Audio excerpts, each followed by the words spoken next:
Hi all. അപ്പോൾ ഇന്നത്തെ ഒരു ഇച്ചിരി ലോങ് വീഡിയോയാണ്. അപ്പം ഞാനിന്ന് പഠിക്കാനിരുന്നപ്പോൾ കുറച്ചൊരു 5:30 ആയി കാണുമായിരിക്കും. ആ സമയത്ത് പഠിക്കാമായിരുന്നു. അപ്പം ഞാൻ എന്താ പഠിക്കേണ്ടതെന്ന് തീരുമാനിച്ചു. ഇന്ന് ഞാൻ കുറച്ച് നീണ്ട ടോപ്പിക്സ് പഠിച്ചായിരുന്നു രാവിലെയൊക്കെ ആയിട്ട്. അപ്പോൾ ഞാനൊരു ഈവനിങ് സ്റ്റഡി ബ്ലോഗാണ് കാണിക്കുന്നത്. അപ്പം ഞാൻ ഈ ഭൂപരിഷ്കരണം എന്ന് പറഞ്ഞ ടോപ്പിക്കും നാഡീവ്യവസ്ഥ, വസ്തുക്കളിലെ വിവിധ വർണ്ണങ്ങളെന്ന് പറഞ്ഞിട്ട് ഫിസിക്സിലും ഉള്ളതും ബയോളജിയും പിന്നെ ഒരു കേരള അഡ്മിനിസ്ട്രേഷൻ്റെ ആ ഒരു ഭാഗത്തെ കുറച്ച് 3 ടോപ്പിക്സ് സെലക്ട് ചെയ്തു. അപ്പോൾ ഇനിയിപ്പോൾ ഞാൻ ഇതൊക്കെയാണ് സെലക്ട് ചെയ്ത ടോപ്പിക്സ്. അപ്പോൾ ഞാനിപ്പോൾ അത് ഞാനിപ്പോൾ പേജ് നമ്പറും കൂടെ നോട്ട് ചെയ്യും. ആ ടോപ്പിക്ക് നോട്ട് ചെയ്യുമ്പോഴത്തേനും അതിന് പേജ് നമ്പറും കൂടെ എഴുതി വയ്ക്കും കേട്ടോ. അപ്പോൾ എനിക്ക് പെട്ടെന്ന് എടുക്കാൻ പറ്റുന്ന ഒരു രീതിക്കാണ് ഞാൻ അങ്ങനെ ചെയ്യുന്നത്. അപ്പോൾ നമുക്കിന്ന് ഈ ഭൂപരിഷ്കരണം എന്ന് പറഞ്ഞിട്ടുള്ള ടോപ്പിക്ക് നോക്കാം. അപ്പോൾ ഇത് ഫുള്ളായിട്ട് ഈ വീഡിയോ കാണാൻ ശ്രമിക്കണേ, ടോപ്പിക് അപ്പോൾ മനസ്സിലാക്കാനായിട്ട്. ഇപ്പോൾ നമുക്ക് സ്റ്റാർട്ട് ചെയ്യാം. ഭൂപരിഷ്കരണം ലാൻഡ് റിഫോംസ് എന്ന് പറയുന്നത് ഭൂമിയുടെ ഉടമസ്ഥാവകാശവും നിയന്ത്രണവും ഭൂവുടമകളിൽ നിന്ന് ഭൂരഹിതർക്ക് കൃഷിക്കായിട്ട് അല്ലെങ്കിൽ പ്രത്യേക ആവശ്യങ്ങൾക്കായിട്ട് പുനർവിതരണം ചെയ്യുന്നതാണ്. അതായത് ഭൂമിയുടെ ഉടമസ്ഥാവകാശവും അതിൻ്റെ നിയന്ത്രണവും ഈ ഓണേഴ്സിൽ നിന്നിട്ട് ഭൂമി ഇല്ലാത്തവർക്കായിട്ട് കൃഷിക്കായിട്ടോ അല്ലെങ്കിൽ പ്രത്യേക എന്തെങ്കിലും ആവശ്യങ്ങൾക്കായിട്ടോ കൊടുക്കുന്നതാണ് ഭൂപരിഷ്കരണം എന്നുള്ളത് ഉദ്ദേശിക്കുന്നത്. ഈ സുൽത്താൻ ഭരണകാലത്ത് ഈ ഭൂമിയെ വിഭജിച്ചിരുന്നത് ജാഗീറുകളാണ്. ഓരോ ജാഗീറുകളുടെയും ഉടമസ്ഥൻ എന്ന് പറയുന്നത് ജാഗീർദാർമാരായിരുന്നു. അപ്പോൾ ഈ ജാഗീർദാർ അവരുടെ ഭൂമി വിഭജിച്ച് നൽകിയിരുന്നത് ജമീന്ദാർമാർക്കായിരുന്നു. അതായത് ജാഗീർദാറുടെ ഉടമസ്ഥനായിരുന്നു ജാഗീർദാർമാർ അവരുടെ ഭൂമി വിഭജിച്ച് നൽകിയിരുന്നത് ജമീന്ദാർമാർക്കായിരുന്നു. ഈ ബ്രിട്ടീഷ് ഭരണകാലഘട്ടത്തിലെ കുറഞ്ഞ കാർഷികോൽപാദനക്ഷമതയുടെ പ്രധാന കാരണമായിരുന്നു ബ്രിട്ടീഷ് ഗവൺമെൻറ് നടപ്പിലാക്കിയ ഭൂവുടമ സമ്പ്രദായം എന്ന് പറയുന്നത്. അപ്പോൾ ബ്രിട്ടീഷ് ഗവൺമെൻറ് ബംഗാൾ പ്രവിശ്യയിൽ നടപ്പിലാക്കിയ ഭൂവുടമ സമ്പ്രദായമാണ് സെമീന്ദാരി സമ്പ്രദായം. ബ്രിട്ടീഷുകാർ ബംഗാൾ പ്രവിശ്യയിൽ നടപ്പിലാക്കിയിട്ടുള്ള ഭൂവുടമ സമ്പ്രദായത്തിനാണ് സെമീന്ദാരി സമ്പ്രദായം എന്ന് പറയുന്നത്. അതുപോലെ തന്നെ ഈ ബ്രിട്ടീഷുകാർ അവരുടെ ഭരണത്തിൻ്റെ കീഴിലുള്ള വിവിധ പ്രദേശങ്ങളിൽ വ്യത്യസ്ത നികുതി സമ്പ്രദായങ്ങളാണ് നടപ്പിലാക്കിയിരുന്നത്. ഓരോ സ്ഥലത്തും ഓരോ ടൈപ്പ് നികുതിയായിരുന്നു. ഇപ്പം ശാശ്വത ഭൂനികുതി, പെർമനൻ്റ് ലാൻഡ് റവന്യൂ സെറ്റിൽമെൻറ്റ് എന്ന് പറയുന്നത് ബംഗാൾ, ബീഹാർ, ഒറീസ പ്രദേശങ്ങൾ നടപ്പിലാക്കിയിരുന്ന ഭൂനികുതിയായിരുന്നു.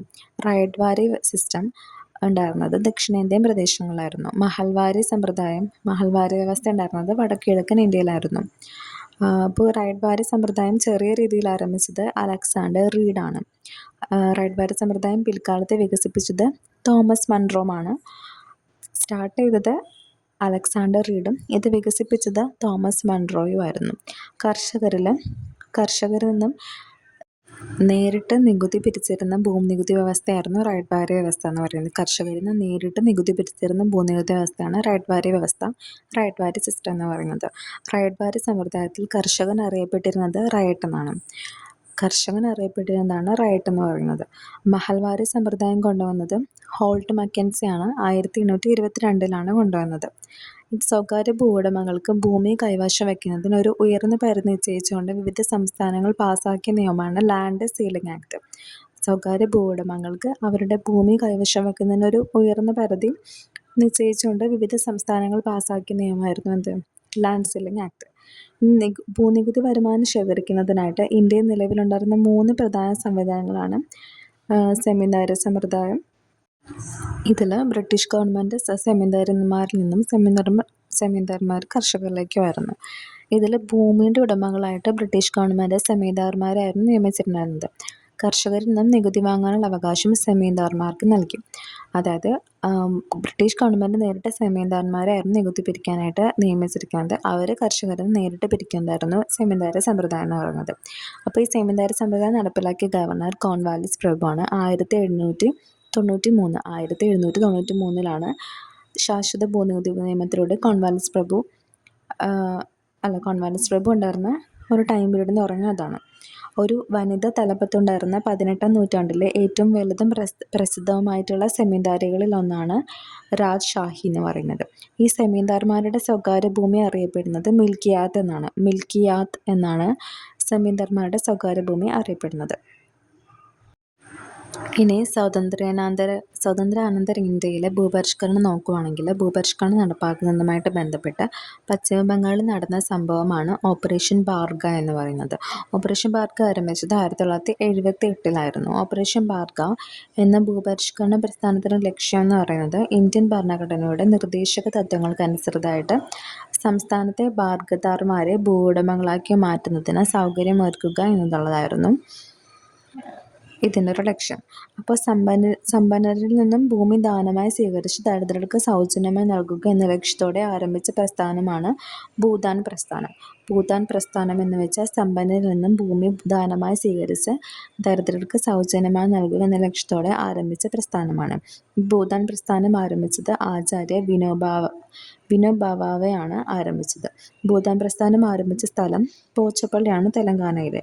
പ്രസ്ഥാനം ആരംഭിച്ച വർഷം 1951 ഏപ്രിൽ 18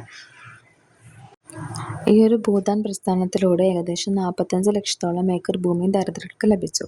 ഈ ഭൂദാൻ പ്രസ്ഥാനത്തിൽ ആദ്യമായി തൻ്റെ ഭൂമി 100 ഏക്കർ ദരിദ്രർക്കായി വിട്ടു നൽകിയ വ്യക്തിയാണ് രാമചന്ദ്ര റെഡ്ഡിയാണ് 100 ഏക്കർ ഭൂമി ഈ സമ്പ്രദായം വഴി വിട്ടു നൽകിയത്. ഭൂപരിഷ്കരണ നിയമം ഉൾപ്പെട്ടിരുന്ന ഭരണഘടനയിലെ പട്ടികയാണ് 9ാം പട്ടികയിലാണ് ഉൾപ്പെട്ടിരുന്നത്.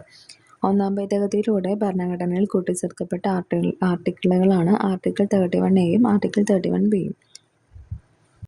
ഇനി തിരുവിതാംകൂറിലെ ഭൂപരിഷ്കരണങ്ങൾ നോക്കാം.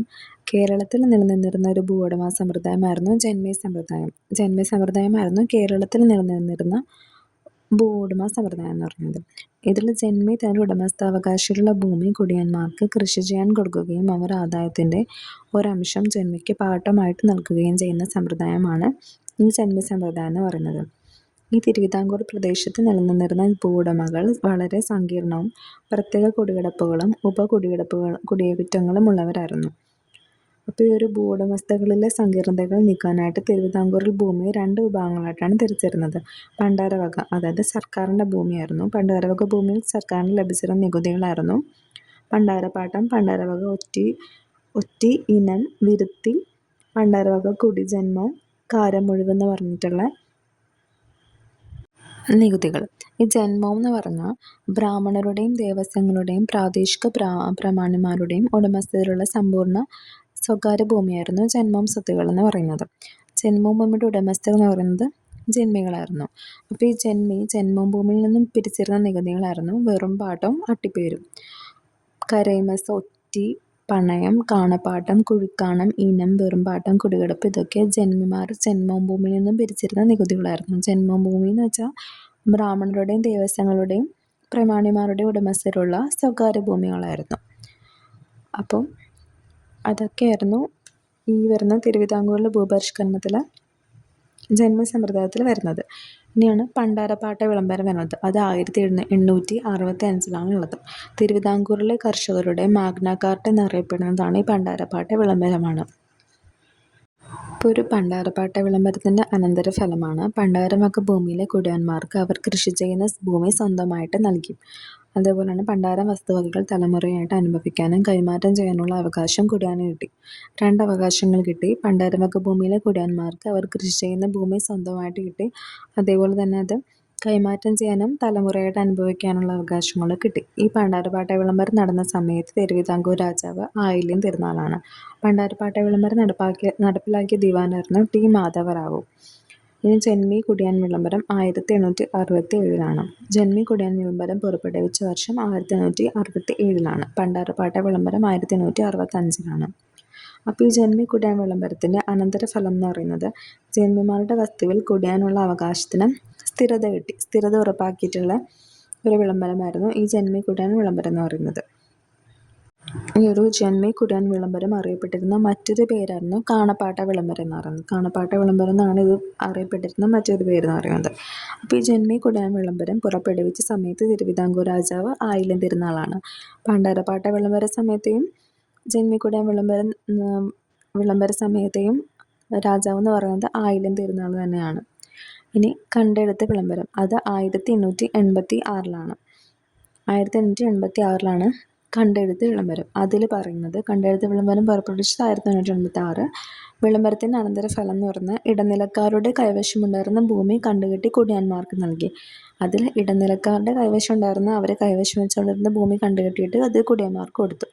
കണ്ടെഴുത്ത് വിളംബരം നടക്കുന്ന സമയത്ത് തിരുവിതാംകൂർ രാജാവ് എന്ന് പറഞ്ഞാൽ ശ്രീമൂലം രാജാവായിരുന്നു. മറ്റത് രണ്ടിലും ആയില്യം തിരുനാളായിരുന്നു. ഇതിൽ ശ്രീമൂലം തിരുനാളായി. 1896 5-ാം നമ്പർ റെഗുലേഷൻ എന്നറിയപ്പെടുന്നത് ജന്മി കുടിയാൻ റെഗുലേഷൻ ആക്ടിനെയാണ് 1896 5-ാം നമ്പർ റെഗുലേഷൻ എന്നറിയപ്പെടുന്നത്. അപ്പോൾ ഇതുവഴിയായിട്ട് നിയമങ്ങളും ട്രാവൻകൂർ പ്രിവെൻഷൻ ഓഫ് എവിക്ഷൻ ആക്ടും കൂടുതൽ കുടിയാന്മാരെയും കുടിയെടുപ്പുകാരെയും അനിയന്ത്രിതമായിട്ടുള്ള കുടിയെടുപ്പുകളിൽ നിന്നും സംരക്ഷിച്ചു. അതിലാണ് ഈ ഒരു തിരുവിതാംകൂറിലെ ഭൂപരിഷ്കരണത്തിൽ വരുന്നത്. ഏതൊക്കെയാണ് തിരുവിതാംകൂറിലെ ഭൂപരിഷ്കരണത്തിൽ വരുന്നത്? പണ്ടാരപ്പാട്ട വിളംബരം, ജന്മി കുടിയാൻ വിളംബരം, കണ്ടെഴുത്ത് വിളംബരം, ഇത്രയാണ്. ഇനി കൊച്ചിയിലെ ഭൂപരിഷ്കരണം നോക്കുമ്പോൾ കൊച്ചിയിലെ കാണക്കുടിയാന്മാരെ 12 വർഷം പൂർത്തിയാകുന്നതിന് മുമ്പ് ഒഴിപ്പിക്കുന്നത് തടയുന്ന ഒരു തീണ്ടൂരം പ്രാബല്യത്തിൽ വന്ന വർഷമായിരുന്നു 1863. അതായത് കൊച്ചിയിൽ ജന്മിത്വ ഭരണം അവസാനിപ്പിച്ചത് ശക്തൻ തമ്പുരാനാണ്. കൊച്ചിയിൽ ജന്മിത്വ ഭരണം അവസാനിപ്പിച്ചത് ശക്തൻ തമ്പുരാനായിരുന്നു. 1885 മുമ്പുണ്ടായിരുന്ന കാണം വസ്തുക്കളിൽ അവകാശം സ്ഥിരപ്പെടുത്തുന്നതിനും കുടിയാന്മാരുടെ ദേഹാടനത്തിന് നഷ്ടപരിഹാരം കൊടുക്കുന്നതിനും കൊച്ചിയിൽ ഒരു കുടിയായ്മ നിയമം നടപ്പിലാക്കിയ വർഷമാണ് 1914. ഈ ആക്ട് പ്രകാരം പാട്ടക്കാരുടെ താൽപ്പര്യങ്ങളെ സംരക്ഷിക്കുകയും ഇത് പാട്ടക്കുടിയാന്മാർക്കും മേൽ പാട്ടക്കുടിയാന്മാർക്കും തങ്ങളുടെ വസ്തുക്കളിൽ അവകാശങ്ങളുടെ സുരക്ഷിതത്വം നൽകുകയും ചെയ്തു ഈ ഒരു ആക്ട് വഴിയായിട്ട്. ഇത്രയാണ് കൊച്ചിയിലെ ഭൂപരിഷ്കരണത്തിൽ വരുന്നത്. കൊച്ചിയിലെ ഭൂപരിഷ്കരണത്തിൽ വരുന്നതാണ് ഈ കൊച്ചി കുടിയായ്മ നിയമം 1938 എന്ന് പറയുന്നത്. അതുവഴി അവർക്ക് അവരുടെ അവകാശ സുരക്ഷിതത്വം നൽകി. ഇനി അടുത്താണ് മലബാറിലെ ഭൂപരിഷ്കരണം. അതിൽ പറയുന്നത് മലബാറിലെ തരിശുഭൂമിയും വനഭൂമിയും ഉൾപ്പെടെ മിക്കവാറും എല്ലാ ഭൂമിയും ജന്മിമാരുടെ സ്വകാര്യ സ്വത്തുക്കളായിരുന്നു. അവരുടെ പ്രൈവറ്റ് ആയിട്ടുള്ള പ്രോപ്പർട്ടീസ് ആയിരുന്നു തരിശുഭൂമിയും വനവും ഉൾപ്പെടെയുള്ളത്. അപ്പോൾ മലബാറിൽ ജന്മിമാർ ഏർപ്പെടുത്തിയിരുന്ന നികുതികൾ എന്ന് പറയുന്നത് കാണം, കുഴിക്കാണം, വെറും പാട്ടം, കുടിയിരുപ്പ്, ഇതൊക്കെ വസ്തുക്കളിന്മേൽ ഏർപ്പെടുത്തിയിരുന്ന നികുതികളായിരുന്നു. അപ്പോൾ ഈ മലബാറിൽ ഭൂവുടമകളും കുടിയാന്മാരും തമ്മിൽ നടന്ന കലാപങ്ങളെക്കുറിച്ച് അന്വേഷിക്കുകയും ചില പ്രത്യേകതരം കുടിയാന്മാർക്ക് അവകാശ സ്ഥിരത നൽകണമെന്ന് ശുപാർശ ചെയ്യുകയും ചെയ്യുന്നത് വില്യം ലോഗനായിരുന്നു. അപ്പോൾ ഈ മലബാറിലെ അവകാശങ്ങൾ ഉറപ്പാക്കിയ നിയമമായിരുന്നു മലബാർ കുടിയായ്മ നിയമം.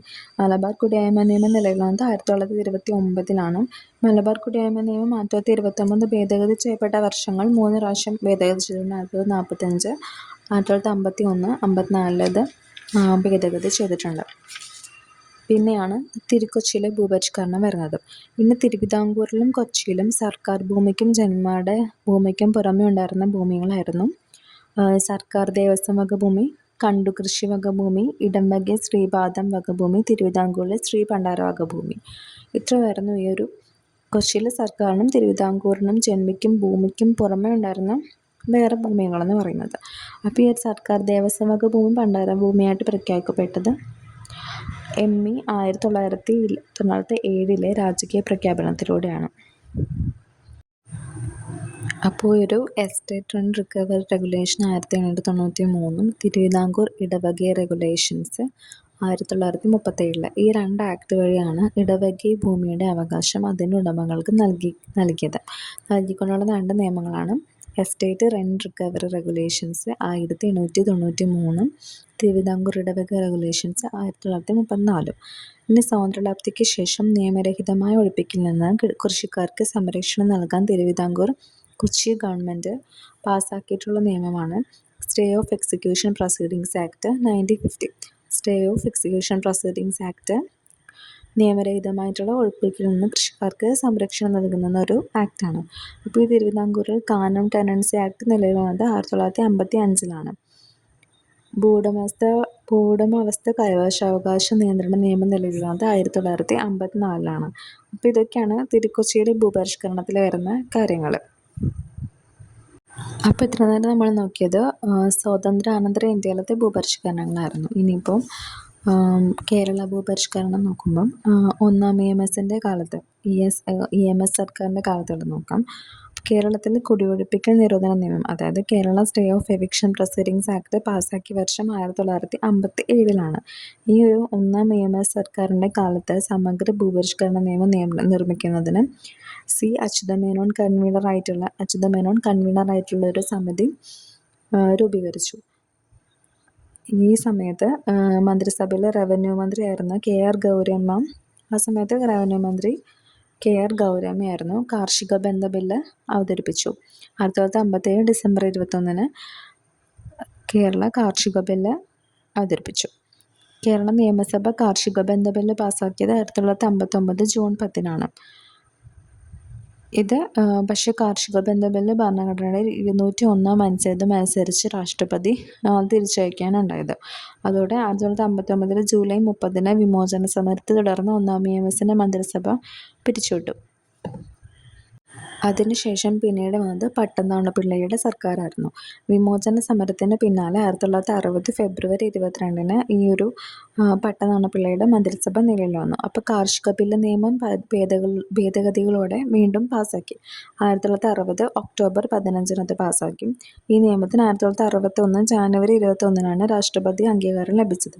കേരള റൈറ്റ് ബാരി ടെനൻസ് ആൻഡ് കുടികിടപ്പുകാർ ഓർഡിനൻസ് പാസ്സാക്കിയത് 1962 അപ്പോൾ ഈ കാസർഗോഡ്, ഹോസ്ദുർഗ് പ്രദേശങ്ങളിൽ റൈറ്റ് ബാരി സമ്പ്രദായം നിലനിൽക്കുന്നതിനാൽ ഈ നിയമത്തിന് സാധ്യതയില്ലെന്ന് സുപ്രീം കോടതി വിധിക്കുകയും കാർഷിക ബന്ധ ബില്ല് റദ്ദ് ചെയ്യപ്പെടുകയും ചെയ്തു. പിന്നീട് ഇത് പാസ്സാക്കിയെങ്കിലും പിന്നീട് റദ്ദ് ചെയ്യപ്പെടുകയാണ് ഉണ്ടായത്. അപ്പോൾ ഈ പട്ടംതാണുപിള്ളയുടെ മന്ത്രിസഭയിലെ റവന്യൂ വകുപ്പ് മന്ത്രി എന്ന് പറഞ്ഞാൽ K. ചന്ദ്രശേഖരനായിരുന്നു. അപ്പോൾ പട്ടംതാണുപിള്ള സർക്കാരിൻ്റെ കാലം കഴിഞ്ഞു. പിന്നെ R. ശങ്കർ സർക്കാരിൻ്റെ കാലം വന്നു. അടുത്ത R. ശങ്കർ സർക്കാരാണ്. അതിൽ കേരള ഭൂപരിഷ്കരണ നിയമം 1963 പാസ്സാക്കിയത് ആ സമയത്തായിരുന്നു. അപ്പോൾ മുഖ്യമന്ത്രി R. ശങ്കർ ആയിരുന്നു. റവന്യൂ മന്ത്രി PT ചാക്കോയായിരുന്നു. ഈ നിയമത്തിന് അംഗീകാരം ലഭിച്ചത് 1963 ഡിസംബർ 31 ഈ ഒരു കേരള ഭൂപരിഷ്കരണ നിയമത്തിന് അംഗീകാരം ലഭിച്ചത്. ഇതിൻ്റെ ഒരു ഫലങ്ങൾ എന്ന് പറയുന്നത് പുതിയ കുടിയായ്മകളെ സൃഷ്ടിക്കുന്നതിന് നിരോധിച്ചു. പുതുതായിട്ട് ഇനി കുടിയായ്മ ഉണ്ടാക്കുന്നത് നിരോധിച്ചു. കുടിയാൻ്റെ കൈവശമിരിക്കുന്ന ഭൂമി അയാൾക്ക് ഭൂവുടമയിൽ നിന്നും വിലയ്ക്ക് വാങ്ങാനായിട്ടുള്ള അധികാരം കിട്ടി. അതേപോലെ ഒരു കുടുംബത്തിന് കൈവശം വയ്ക്കാവുന്ന ഒരു പരമാവധി ഭൂമിയുടെ പരിധി നിശ്ചയിച്ചു. ഇത്തരം സംഭവങ്ങളാണ് ഈ ഒരു കേരള ഭൂപരിഷ്കരണ നിയമം 1963 വഴി വന്നത്. ഇനി 1964 ഒന്നാം ആക്ട് എന്ന പേരിൽ ഈ നിയമം നിലവിൽ വന്നു.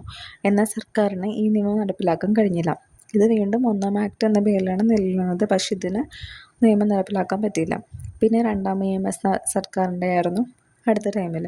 അപ്പോൾ 1967 EMS നമ്പൂതിരിപ്പാടിൻ്റെ നേതൃത്വത്തിലുള്ള സപ്തകക്ഷി മുന്നണി സർക്കാരിൻ്റെ മിനിമം പരിപാടിയിൽ പ്രധാന ഇനമായിട്ട് ഈ ഒരു ഭൂപരിഷ്കരണത്തെ ഉൾപ്പെടുത്തി. അപ്പോൾ എന്നിട്ട് പിന്നെ ഈ രണ്ടാം മന്ത്രിസഭക്കാലത്ത് ഈ ഭൂപരിഷ്കരണ നിയമം പാസ്സാക്കിയത് 1969 ഈ 1969 രണ്ടാം EMS സർക്കാർ രാജിവെച്ചു. 1969 അച്യുതമേനോൻ മന്ത്രിസഭ അധികാരമേറ്റപ്പോൾ ഭൂപരിഷ്കരണ നിയമം നടപ്പിലാക്കുക എന്നുള്ളതായിരുന്നു അവരുടെ ഒരു മുഖ്യ ലക്ഷ്യമാക്കിയെടുത്തത്. ഈ സമയത്ത് റവന്യൂ വകുപ്പ് മന്ത്രി എന്ന് പറഞ്ഞാൽ KT ജേക്കബ് ആയിരുന്നു ഈ ഒരു സമയത്തെ റവന്യൂ വകുപ്പ് മന്ത്രി.